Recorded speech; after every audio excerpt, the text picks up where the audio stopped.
you on the drive home. 97.8 Dance FM. I kind of feel bad. You've literally just come off the plane and I've dragged you into the studio. It's okay, man. I'm used to it.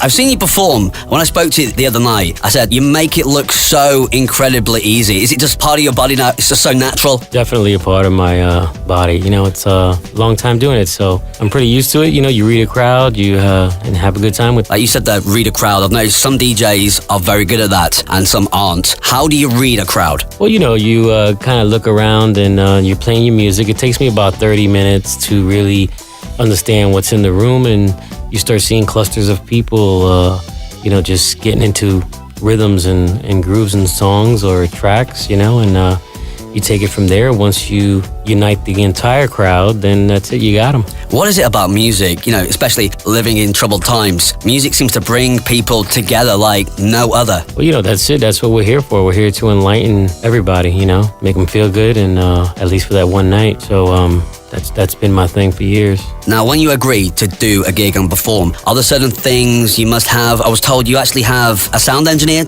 Yes, I mean, we actually go into places and build entire DJ booths. Well, you know, my tech does, you know, he goes in and there's a rider that's followed, and all the equipment is there, and he actually is part of the building process of it. And next thing you know, sometimes we create booths and an entire booth in a place, you know. So, I mean, you know, in the end, that's what it's about. You know, you have the proper equipment and you'll be able to perform and do what you do at your best. You grew up in the Bronx. Did that influence you, your music style? Very much. You know, if I would have grown up anywhere else, I wouldn't be doing this. But growing up in New York City and up in the Bronx is where it all started. You know, I was there at the birth of hip-hop. You know, my sisters were the disco queens, and, you know, my uncle was a famous salsa singer, so my father played jazz. You know, he's a saxophone player, so it's been in my life for since I was a kid.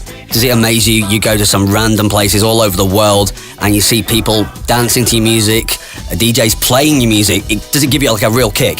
Oh yeah, I mean, you know, it's a wonderful feeling to be able to touch people with the music you make or the way you play your music. You said recently you're still learning, you're always learning. Somebody like Louie Vega, is that possible? Oh yes, you know, when I'm in the studio, I work with a lot of great musicians, singers, and songwriters, and you know, even when I'm playing music around the world, you're always picking up on things, you know. I grew up in the 90s and Masters at Work was just everywhere. You met Kenny Dope. How did that connection happen? Because you have a real like synergy, like power between you both, don't you? Well, you know, we met through a mutual friend, Todd Terry. You know, I was a big club DJ in New York City since the late 80s. So by the time I met Kenny, I had already played in many of the big clubs in New York. And I was already making records. Kenny was also making records. And it was actually Todd who brought us together through a song that Kenny had done on his label Dope Wax that I had liked. And he said, hey, you know, that was done by a guy named Kenny Dope Gonzalez. He works at a record store in Brooklyn. And I said, oh man, I'd love to meet him. And then we met, and ever since then we connected. And at that time I was working on an album project. I had my album deal with Atlantic Records, and I brought singer Mark Anthony in to be the lead singer on the album. And for those 6 months working on the record, I brought Kenny in to create some beats for some of the music that I was creating for the album.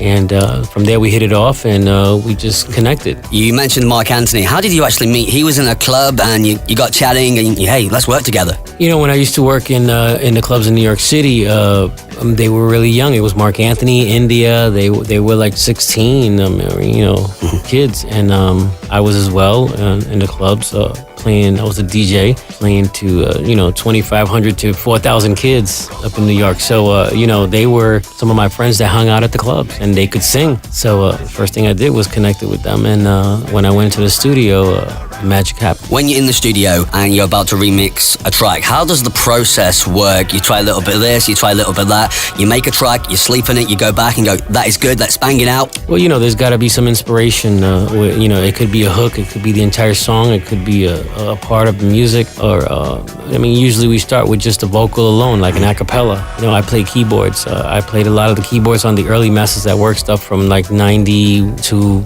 96, and then when I started getting spoiled by all the musicians, I kind of slowed down on playing on the tracks. But I always played on a lot of the Masters at Work dubs. So it's just a matter of getting a feel of a groove with the acapella, and just building a new arrangement, and a lot of new instruments and sounds and synthesizers. Now, someone like yourself, Louie Vega, you're at the top of your game. What about young upcoming DJs? If you could give them, one bit of advice? I would say learn an instrument, whether it be a keyboard, piano, or a guitar, even though everything's all computerized and, there's lots of ways to do things. It's really important to learn that instrument, and it's going to help you in the future, trust me, especially if you want to evolve into working with singers and doing it proper, becoming a real producer, learn an instrument. Nice one. Louie Vega, thanks very much. This is how it's done. Word! 97.8 Dance FM.